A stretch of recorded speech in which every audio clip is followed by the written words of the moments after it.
Recording in progress. That means Ding. greatness in progress. Greatness is in progress. We are here only for greatness.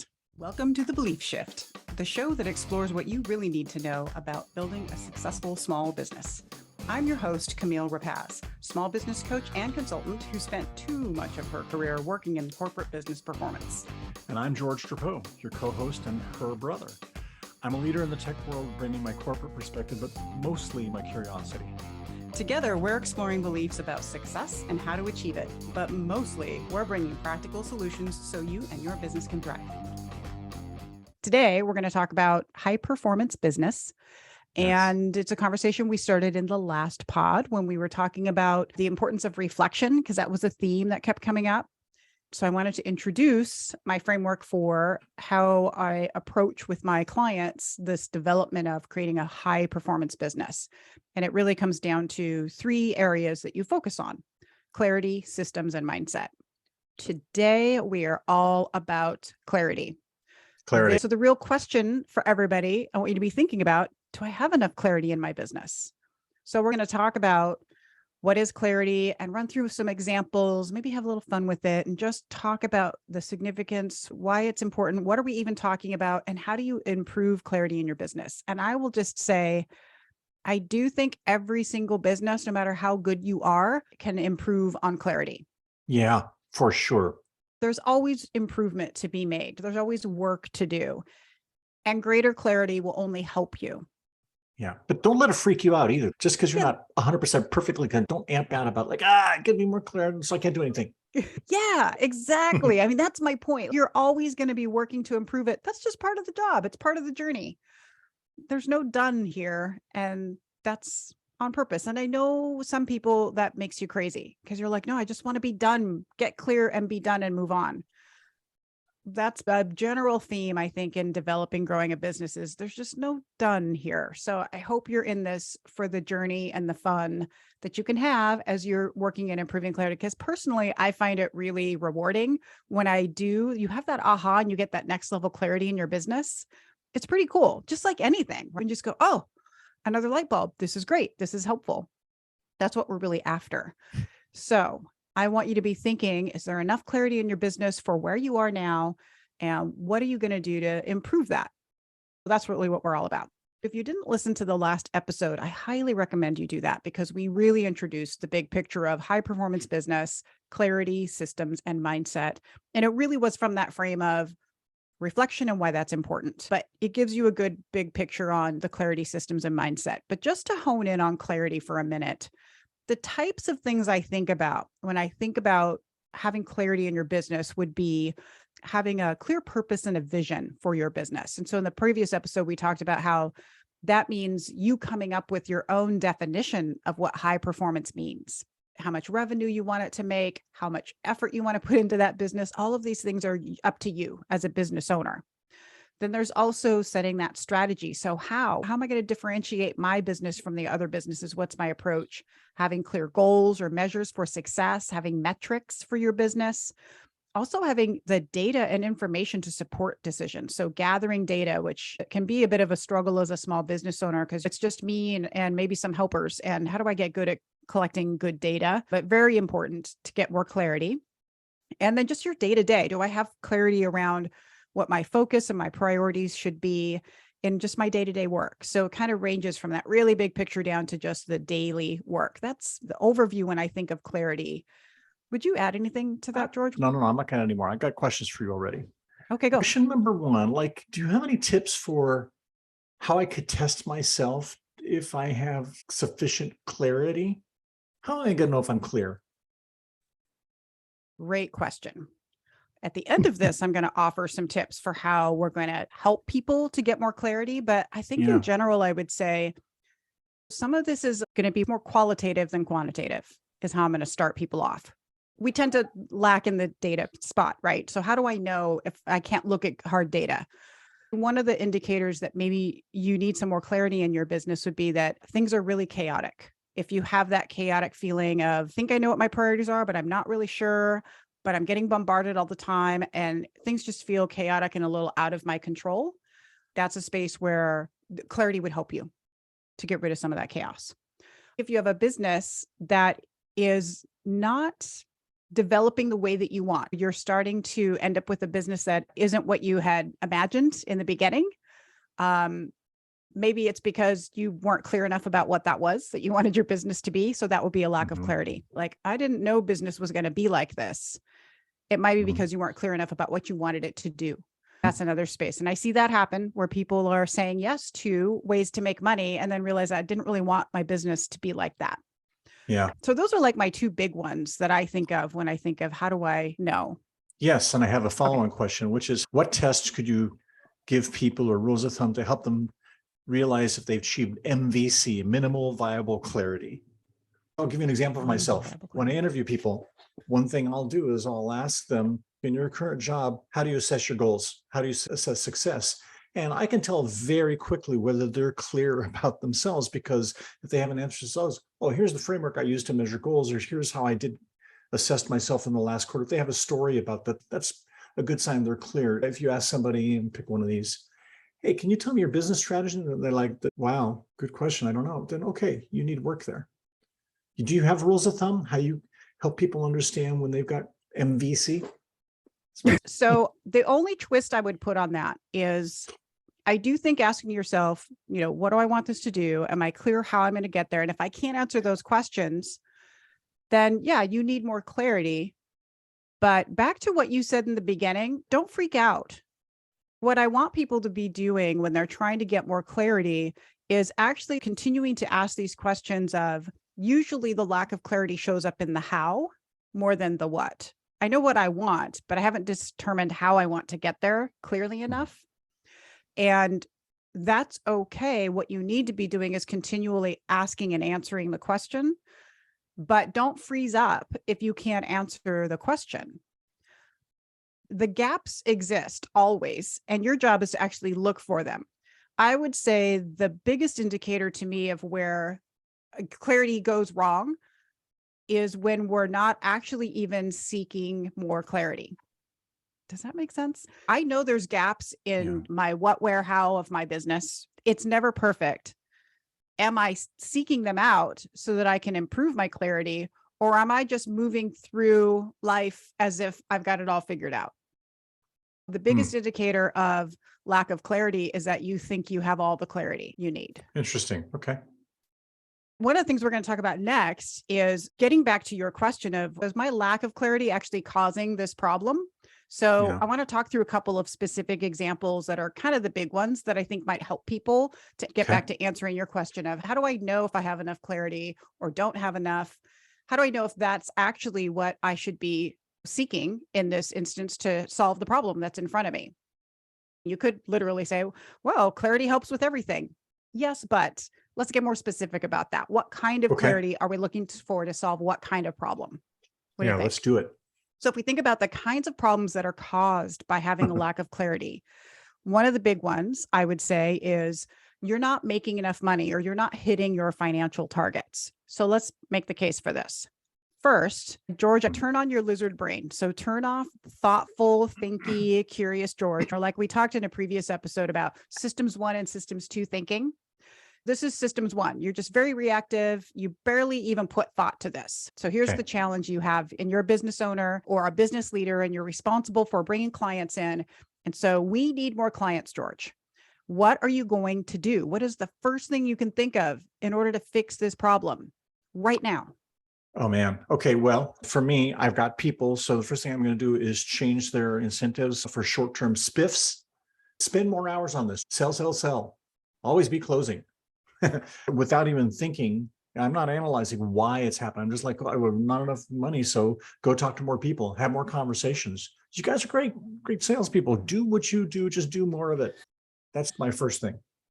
Yes. I love this. I think this is everybody's first thing. Do more marketing, do more of what you're already doing. And sometimes that can help, but only to a point.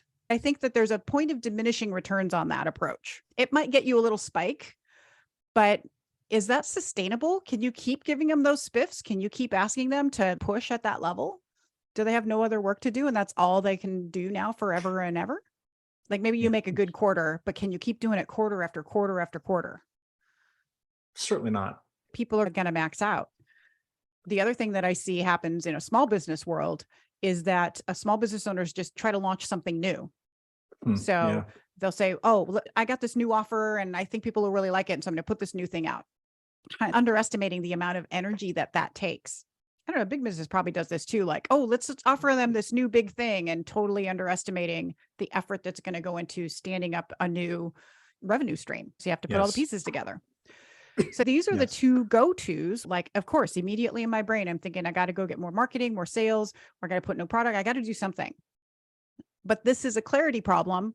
For one, do I have information that is telling me a strategy for how to go do it? Because I'm just knee-jerk reactioning my way into it. I'm just going to go try and do a bunch of things. But do I have data that will back that up? And so while either one of these things we talk about, whether it's marketing or sales or any of things, they might need some improvement. You might need to have a better product or service. Maybe your sales are bad because the thing that you're selling isn't good. Or maybe your salespeople aren't aware of what it is that they do that actually closes deals. So this is all about clarity. Do I actually have information that guides my strategy for how I'm going to get more sales, how I'm going to increase revenue in my business? So this process of going through creating a strategic plan, it doesn't just ask this question of how many widgets do I need to sell? It also asks the question of, and how am I going to do it? And that's the differentiator. And that's the next level clarity. Clarity level 1 is, how many of these things do I need to sell in order to have the target revenue I need to make? Mm-hmm. But then below that is, and how am I going to do that? And then reevaluating that, because maybe the first how you came up with didn't work as well as you hoped. And so you have to iterate on that. This is all levels of clarity. I'm going to get more clear about how I'm going to do it. I'm going to get clearer about how I'm going to update it. And so you're really looking into, do I know if my marketing plan is broken? And if so, what about that marketing plan is broken? Yeah. Or just how I want to improve it. Do I know why people aren't buying my widget as much as I thought they would? If you aren't looking deeper into the what I'm selling, how I'm selling it, how all of that process is working, then you really can't devise much of a strategy to do it. You can either whack-a-mole your way through this problem, which is not going to set you up for long-term increasing of revenue. It might just give you a short spike in revenue. If you start to look deeper into the problem and devise a strategy, then you start getting that long-term steady increase in revenue. So back to your point, I'm going to ask my team to go do something permanent. Is this a permanent change? Or is this just a temporary boost? And sometimes you need that. Sometimes you need to just do the temporary. We just got to hit this thing this month, but it's just temporary. But being clear that that's what you're doing is also important. And I see people make that mistake too, where they're not being clear that, look, this is not following specifically the strategy that we have. We're going to make a little pivot here, but this is why, and we're clear about it. And then we go back to the plan. So that's my thing about the clarity. If you are struggling with, I don't have enough money, or I'm not hitting my financial targets, the revenue part just isn't working out, you might want to do both things at once. So if it's really hitting you hard, you might need to do some quick fix work, but do not do that without also working on the back end on strategy. So I might be in a financial crunch where I'm like, you know what, I need to go do this other thing that's going to close that gap. But this is all strategy. You are strategically saying, I'm going to make this exception to go make X amount of money here so that's a little stopgap. And it gives me the space to then develop my longer term strategy in my business. It's a both and approach. Yeah, I have a comment about that. What I'm getting out of this is, we're not saying you never go all hands on deck. We're not saying you never be reactive, but there's a framework when that works well. It's like, yeah, we want to be planners. We want to be strategic. We want to know why we're doing what we're doing and how we're going to do that. But, well, for one thing, if we know that from time to time we have crunch mode, we know that's a part of our business, then designing and training the staff for, okay, we go to crunch mode, we have a code word, crunch mode, and we know what to do or whatever. There's things that you know how you behave differently in crunch mode. Do we know that things we set aside and things that we focus, we can have time to focus on? You can train people for that. And also, there's always going to be times when crisis happens or something unexpected happens, and just forgive yourself. Like, okay, this is just one of those times where I am reactive, but not all the time. Yes. I think you're totally getting at what the point here is, which is, I'm not arguing that every problem you solve should always only use system two thinking and take time to do it, because that's not how life works. What I'm saying is, don't only do systems one thinking. Don't only do the quick fix or whack-a-mole approach and not also come up with a longer term strategy. Like if all you do in any given moment, every time, is react to these problems in the same way with just a reactionary approach, then you really are doing that whack-a-mole game, and you're not going to have the stability in your business to actually grow. Yeah. So it is a both and scenario. As often as you can, you want to avoid that quick fix. But yeah, like you said, sometimes like, hey, we're in crunch mode, or we've got a crisis here. We need to do something different. We got to hit payroll this month. So we've got to do something unique just to close this month because some crazy stuff happened, or we have extra expenses, or whatever's happening in your business. Yes, sometimes you have to have a very quick, unique emergency response. But I would say what you're doing is, if you have a stable strategy for your business, what you're doing is identifying a point in that business where you're going to pivot. Like, I got a pivot point here for this thing, and then I'm still back on track to the bigger goals. Don't ever drop that big picture. You're always looking to get more clarity and deepen your understanding of the problems you're solving so you can solve them better and more permanently. But that doesn't mean there's no value in doing like your description of, maybe I do need to motivate them just for this month to close this gap, because that's what we actually need to do, knowing that it's not sustainable. That's the key. Is I'm not doing it like it's a permanent solution.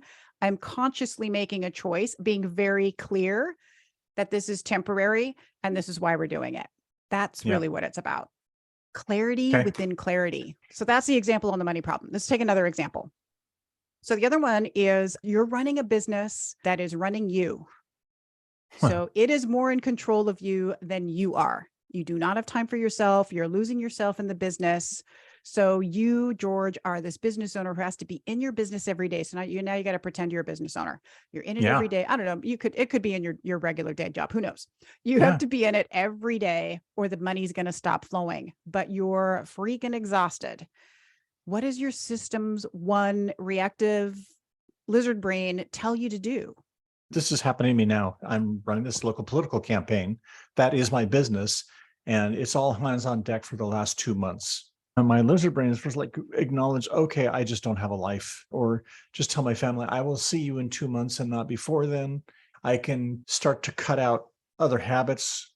Like, I really liked watching this TV show, but I don't have time for it, so I'm just not going to watch that TV show. And then after a while, I realize, wow, it's been 6 months and I stopped watching TV like I like to, or stop reading. I can get rid of some of my other healthy habits. One of the things that I see managers do in my business when they get this way is they stop having one-on-ones with their direct reports, which is exactly the wrong thing to do. It's one thing they do because they're just kind of, I just panicked and I'm just going to focus on this stuff, and I can't focus on the other stuff that actually long-term plants seeds and feeds them. I could go on. After all of these things, and I've seen this happen before, if I keep going this way, I start to acquire learned helplessness.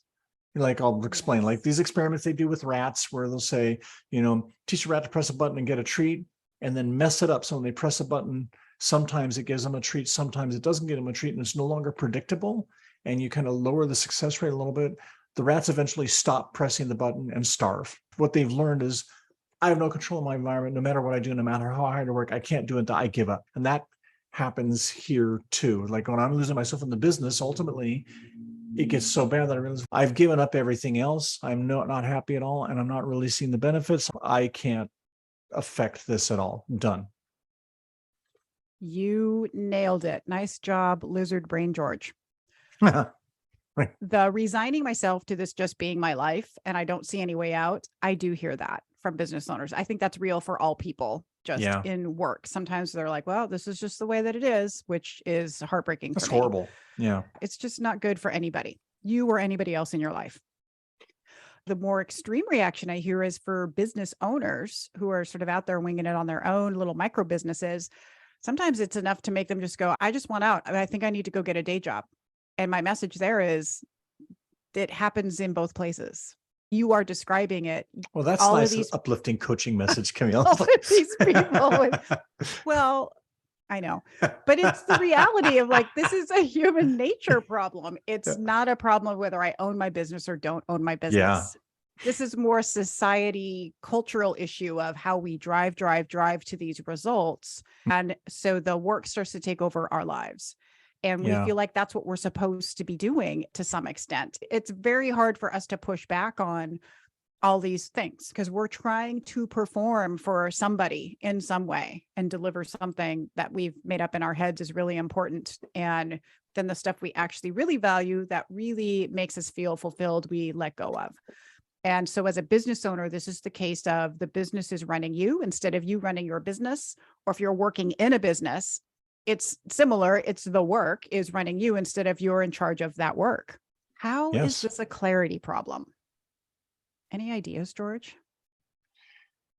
Great question. When I'm not clear about why I'm spending my time in this particular way or why I'm being overrun, I should be able to know why it's consuming all my time. This goes back to one of the belief shifts about making trade-offs instead of sacrifices. And right now we're underwater like this. We feel like we're sacrificing part of our time to serve this other thing instead of explicitly making a trade-off. And you need clarity in order to know how to make that trade-off. That's my answer. How'd I do, boss? Wow, that was impressive. I didn't even have the cheat sheet of belief shifts, and you totally nailed that one.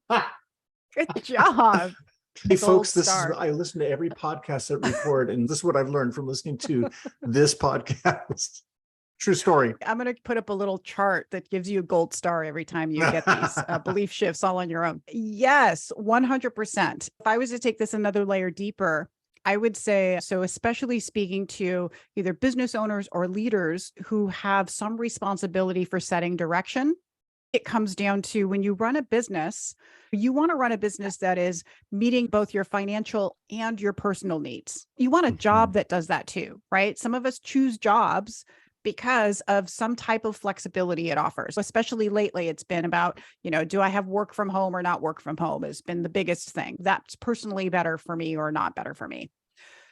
But to have any of that happen for you, you've got to have a plan to get there. Sometimes I end up coaching people on their career or mentoring them, and they'll be really hooked on the amount of money they're going to make and not on all the other things about the job that I know is either going to make or break them. It gets back to what type of work are you doing and is it fulfilling? And so as a business owner, I want my business to make X amount of money, but also I choose to run it in this way. And you can either build a business around what you want so that it's long-term sustainable, or you can build a business where you're just crazy chasing after the next dollar and it's not sustainable. You end up being miserable about it. So I think that the clarity point in here is really about, do I have a long-term vision for where I want to be with my business, with my job? What is that long-term goal? What do I imagine myself doing down the road? And sometimes that can be tricky for people to figure out. They're like, I don't know. I'm just doing the day-to-day. And it gets back to what we talked about last time. You got to spend some more time reflecting on what you actually want. And especially as a business owner, you really have to have some clarity about where am I headed with this business? And then what's my strategy to get there? And how do I create this business in a way that it does not take over, that it does not start to run me? How do I build it in a way that I can be in it for the long haul? To me, that is the true definition of creating a high performance business. I have brought together both what the business needs to make the money it's supposed to make with what I want from the business that will be fulfilling and rewarding to me.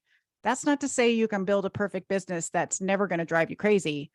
But if you feel trapped in your business or you feel trapped in that job, like I'm on this hamster wheel and I don't know how to get off, usually people are stuck on the hamster wheel because they haven't worked down that process of getting enough clarity, not just about what they want, but how they're going to get there.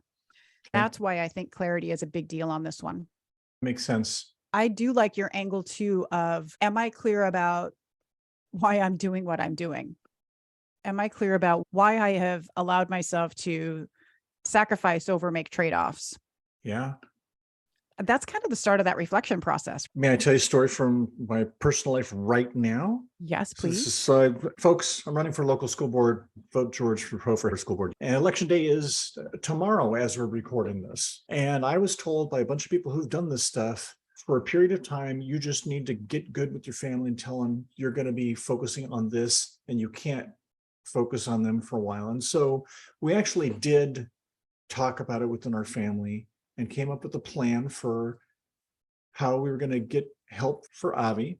So my mother-in-law is with us right now, and she's been a hero, spending a lot of time, and kind of broke some of our systems for, like, when we ask for help or ask for a date night or stuff, she's like, safety's off. Don't ask, just assume I'm going to do it. And then Savita, actually, my wife has stuff that she's trying to do, so she can help with some stuff, but we also agreed, don't assume help on all these times when you're getting it before, because she's got some other stuff for this period of time.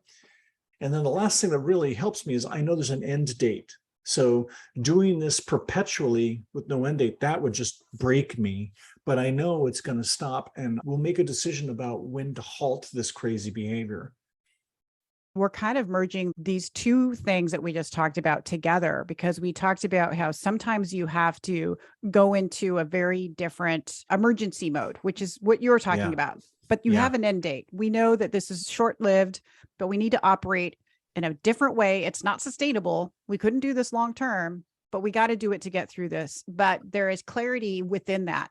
We're clear what people are going to do and what they're not going to do, and how we will collectively get through it. So that is an important 2 levels of clarity: how long it's going to last and that it's temporary, and how you're all changing your roles in that space. So that's one level that we just talked about. Before I talk about the second one, that level of clarity is, I think sometimes we don't get enough clarity within that. When we go into emergency mode, we just start reacting instead of stopping for just a minute to, like you said, get the clarity with your mother-in-law, get like, how are people changing their roles so we can move more quickly? So that's one that I think is important to do, but is in some ways easier to manage. The harder one is what you're alluding to, which is, well, what happens when you're in a business? And this is when I say you're on the hamster wheel of, I'm running, but now the wheel's moving and I can't stop running. I don't know how to stop. I don't know how to get off this wheel. Somehow hamsters do, and we don't, apparently, but we get running on this wheel and we don't know how to stop. We don't know how to get off. And so I want business owners to, as much as they can, avoid even getting on that wheel. And for me, that path is, am I really clear about what I want my business to do and how I'm going to get there? Doing that in a way that keeps me from ending up on that hamster wheel, because you end up on the hamster wheel sort of by accident. It's not like, oh, there's that hamster wheel, I'm going to jump on that. That looks fun. Nobody does that. Nobody chooses to be on it. You just one day realize, oh, I'm on it and I'm running, and I've just been running and I'm getting exhausted now because I realize I don't know how to stop. And so it requires you as a business owner to have a plan up front that designs a business that doesn't put you into that hamster wheel phase. But if you're already on it, then it's the same process. You just have to have a much more strategic how to get off. And this is the biggest problem I see most business owners running up against when they come to me, is they're like, I have these other things I want to do, but I don't know how to get out of the mode I'm in. I keep every year having the same goals and I don't get any closer to them because I'm stuck. I'm just stuck in my business in this way. So it's a very real problem, but you can get off of it. You just have to work on that approach to how are you going to navigate that for you? What are the choices you're going to have to make? And probably one of the hardest parts about that, I think, is that people have this feeling that if I do get off this hamster wheel, there's always somebody in that process they think they're going to be letting down when they change how they do things. That's interesting. I'm always do X, Y, and Z for so-and-so, and now I've got to not do that. I'm like, well, that's one of your trade-offs. You have to stop doing that so you can start doing the new thing that takes you off the hamster wheel. That's one of the hardest choices I think people have to make when they do it. But there's a series of those. And again, clarity about exactly what am I going to do that moves me from this mode to that mode.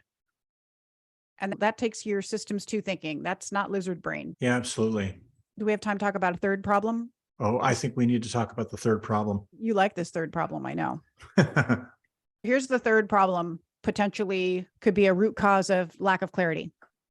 So, George, you have 3 people working for you. I don't know, they're employees, contractors, I don't care, but they're working for you. They are not delivering on the work the way that you want.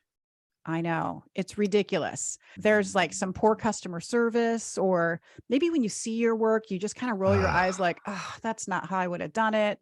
Yeah. Or maybe they're just kind of flaky and unreliable. So Yeah. quick fix. What are you going to do, lizard brain? I'm so sorry. I need to fire you. Sorry. If I'm keeping these people on, then my first thing is I'm going to start micromanaging you. If you're not doing what I want, then I'm going to start poking your business much more clearly. And I clearly can't trust you because for whatever reason, you're not doing things the way I want. Why aren't you reading my mind or whatever? So yeah, if I'm not going to fire you, then I'm going to micromanage you. That's the main thing. Or I'm going to tell you like, well, look, go ask one of your coworkers, go at that person. That guy's killing it. Go ask him how he's doing it. And yeah, you're not giving you any more direction than that. Don't bother giving direction or tell you what I'm thinking. Just like tell you, go work harder. Tell me every meeting you're in, I'm going to be there with you and expecting you. I'm not going to trust you. This is It's feeling worse than very firing them. therapeutic for you. I think it is worse than firing them. I think the other version of that is I'm just going to do it for them. I'm going to redo their work. I forgot about that one. Totally. Yeah. I've seen that one too. It's like I had to fix it. Faster if I just did it myself. Like, yes. This one time. What about the other 99 times you want this done and you hired somebody to, yeah, you're right. Again, not sustainable. No. Why would we hire people if that's always the way it was? By the way, this exact thing happens in parenting all the time. Big parenting thing. So yes, you nailed it. The main reaction I see is I need to fire them. A lot of times it's also, I'm just redoing their work. That is a good one. Micromanaging is another one, which means we're getting really nitpicky and telling people what to do, but we're not giving them enough information to actually do it better next time. It's a lose-lose. Yeah. So I have kind of some bad news, good news. The bad news Okay. is 99% of the time, this is your fault. A, you either hired poorly. So you hired the wrong person, the wrong fit for the job, or B, you're just not providing proper feedback and support. Either way, it's on you. This is one of these brutal truths that can be really hard to take, especially as a business owner. If you don't have a lot of experience hiring people, it takes some work. And when you do it right, it is the best thing you can ever do in your business. And also know that you're going to do it wrong. I mean, how many times have you hired poorly, George? Yeah. And then like, oops. I'm very clear about the hiring mistakes I've made. Those stand out. Yes. Oh my goodness. They're horrible. And they give you clarity about how to do it better. Oh yeah, absolutely. I think in the Totally beginning, driving. you got to make a couple of those mistakes because it really does give you some clarity. So if you are hiring and you're just learning how, just know that like you want to hire the best that you can, but you might have a couple of not so great hires. Yeah. And that's okay because that's a learning process of figuring that out and why that's not working. But if you want people to deliver on your expectations, you've got to be more clear than you probably think you do. I think we have to explain more of what we're thinking to people. And this is in life, right? Yeah, absolutely. And that means you have to be clear about what you're talking about. So the clarity starts with you. Am I really clear about the direction I am headed and the outcome that I actually want? That's level one clarity. You've got to be really clear about setting these expectations, and you probably are going to have to be more clear than you want. And then as you're describing it to them, not just telling them steps, but actually sharing with them, now that you have clarity for yourself of where you're headed, why you're headed that direction, you would be surprised how much that helps people do a better job, because when they get more bought into the importance of the thing they're doing, because sometimes you're giving people the less exciting tasks to do in your business. And so it needs a little bit of purpose and why behind it for them to do the job you actually want them to do. Mm-hmm. So even if you're thinking about, well, it's just a virtual assistant, or it's just a, admin person, or it's just a accountant, they will all benefit from having, and it doesn't have to be your entire plan and story of your life business. It's just giving them one level more information than you probably would normally give. Yes. Don't assign tasks, give people substance and purpose around the task that you're asking them to do. So here's my crazy example of this. Okay. Let's say I'm asking you to make me a salad. Okay. What kind of salad are you going to make? I don't know. I don't know what you like and what you don't like. but you got to go make one. So you're just going to do it. No, I'm going to ask you I'm going to ask you questions. Oh, I'm not what do you like available. Oh, you're I not. just got to go do Screw it. And you. I'm making a peanut, walnut, and shrimp salad. ew, gross. So there's like a million salads you could make. Because I haven't told you what kind, and I'm not available for you to ask. I just expect you to do it. Now, if I said, make me a Cobb salad, better, right? And there's no shrimp in it. So that's good. Now I want you to make me a Cobb salad. The picture's clearer. I've given you more information. Now, if I say, I want you to make me a Cobb salad that can feed 10 people, even more clarity. I'm giving you the information you need. I want it to serve 10 people. And then I might say, and it's for X event. Like, is this just for a birthday party? Is it for a wedding? This is context that would matter in how you might approach making the salad. What I don't have to do is tell you exactly how I want you to hard boil those eggs. So there's a line here of, I don't need to give you the exact steps. I can leave room for you to be a little creative. Like, you do those hard boiled eggs however you want. You can steam them or boil them or whatever you want to do. However you get there is fine. But I'm giving you enough information to deliver on the thing I want, instead of being generic and assuming that you just know all the other stuff. Even if my business is a wedding business and I assume you know everything we're doing is for weddings, I should never make that assumption. I should just be really clear about what are things for. It's for this, it's for that. What is it all about? So that's my silly example of provide as much context for the thing you're asking for as you can without micromanaging and telling them how to do every single stinking step. What I'm thinking now is, I feel like I'm pretty good on understanding where that line is between enough context and too much micromanaging. But what if people are not used to this?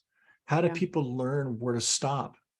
I think this does take some practice. As you start to really be a leader and guiding people into delivering work for you, it takes a little bit of practice, and it also will vary depending on who you're talking to and what their area of expertise and knowledge is.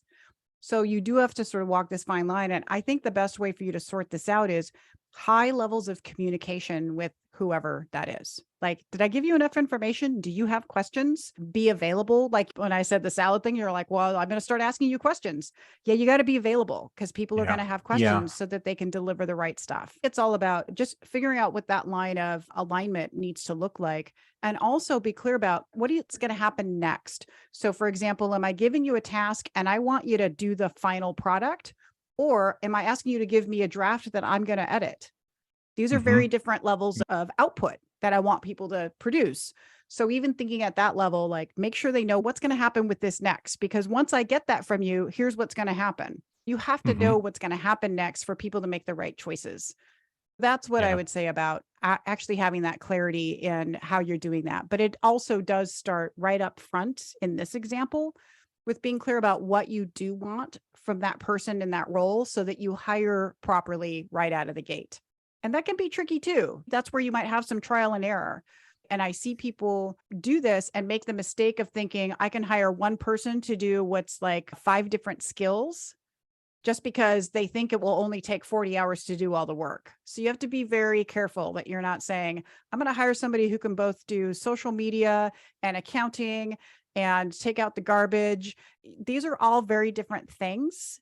And they're probably not just one individual. And that's where you can get really much more clear about who do I need? What kind of skill set do I need in each of these different roles? And it might seem smart that you're just hiring one person to do 40 hours of work, but that's doing it with a lack of clarity. What you want to do is hire people to do specific roles in your business, no matter what that amount of time is. So you hire a couple of part-time people instead of one full-time that isn't really skilled at doing any of the stuff that you want done.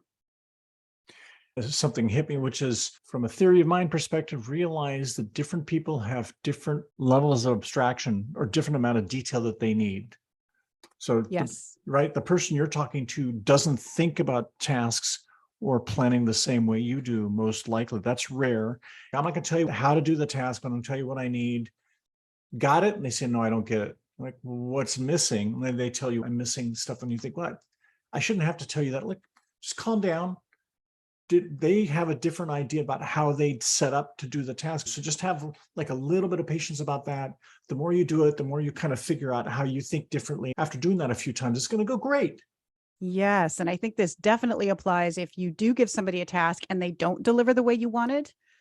That's your opportunity to go, oh, they thought about this differently. I need to discover what that is, because then I can do a better job of guiding them next time. Right. Yes. And that's really your job. That's how you're using that level of clarity, getting more clear about how they were thinking to match to how you think about it. And then you can have better communication. You want to hear the parenting part? I want to hear the parenting part. Yes. Everybody who's a parent has kids. Probably most parents get frustrated with their kids. I don't know yet about teenagers. I imagine it's bad that too. But like with our 6-year-old, sometimes I'll tell him to do something or not to do something, and he'll either not do it or he'll do it, or he'll forget or something. At first, when we taught him how to take his own dishes to the sink after dinner, he's great. He's happy to do that. But at first, he would take them and literally drop them in the sink because he's kind of short. So we'd have to realize we'd have to tell him a little bit more detail. Oftentimes, what we find is he's willing, he's happy to do a task or do something we tell him. But he hasn't done it 8 million times because he's not 50 years old. He's new to this stuff, so he needs a little more context for this stuff. And we get upset with him when he somehow gets it wrong because we haven't given him good instructions. It's no good to get upset with people when you haven't given good instructions. The first thing we've learned to assume is if we tell him to do something and he doesn't do it, we try to train ourselves to think, okay, what did I not tell him? What did we not inform him about? That's usually the problem. And we get so frustrated with our children that they just don't get this done. Like, you're expecting way too much of them. You don't even remember what it was like the first time you had to go get cereal for yourself. Anything. And I think that just continues on into adulthood. It happens in our marriages. We have these expectations of our partners to do things and they don't. And we're like, what's going on? Why aren't they reading my mind? We have that same expectation of people at work, whether they work for you or just around you. This lack of clarity and expectations. We make all these assumptions about how we think people are interpreting the world and the work to be done. And we're just all interpreting it differently. So we need to get more clarity in order to close the gap so that we're all on the same page. That's the big message. So to wrap this puppy up, I've got some questions that people can use to try and improve the clarity in their business. I'll drop these questions in the show notes. So if you find these to be useful, you can just look up in the show notes these 6 questions that you can ask. The first one is about getting more clarity and direction. So do I know what I want my business to look like in 5 years? The second question is around clarity and how to get there. Do I have a clear strategy? Have I made a decision about I will do this and I will not do that? The third one is around clarity and doing the right work. So do I have clear goals set at an annual, quarterly, or monthly level? Am I walking that down to not just what I want for the year, but down to what I actually want this month? And then do I have clarity in the here and now, which is, do I know what that one priority action is today that's going to help me achieve these goals that I've set? The fifth one is clarity in how is it going? Do I have any metrics that they're telling me so I can evaluate my progress and see how I'm doing? Cool. And then the last one just hits on this clarity for my team, which I put in quotes because I want team to mean lots of things. This is employees, vendors, people's just supporting you in your business, like my brother here on the podcast with me. Have I clearly communicated the long-term vision and purpose for my business? Yes. So that you would know how to support my plan. I'm setting clear expectations with you, and I'm guiding and providing feedback. Those are the 6 things that if you just focus on those and asking yourself those questions and getting more clarity on them, again, like George said in the beginning, don't freak out. If you're like, I don't have any of those answers. Well, now is a great time to begin. You start building more clarity today. Super helpful. I love these things. If you could take any of these and explain them to somebody else, you're on the right track. And I'll make another comment about number 6, clarity for my team. Big companies all have internal surveys, and there's this whole segment, like there's 50, 75 questions long, literally on a scale from 1 to 10. There's always a section, several questions that are just about, do you feel like you understand the company's vision? Do you feel that you're acting in alignment with that vision? There's clarity questions. It's fascinating to see the results of that section of questioning in particular, where you can see which groups feel like, yep, I get it. Which groups are like, I have no idea.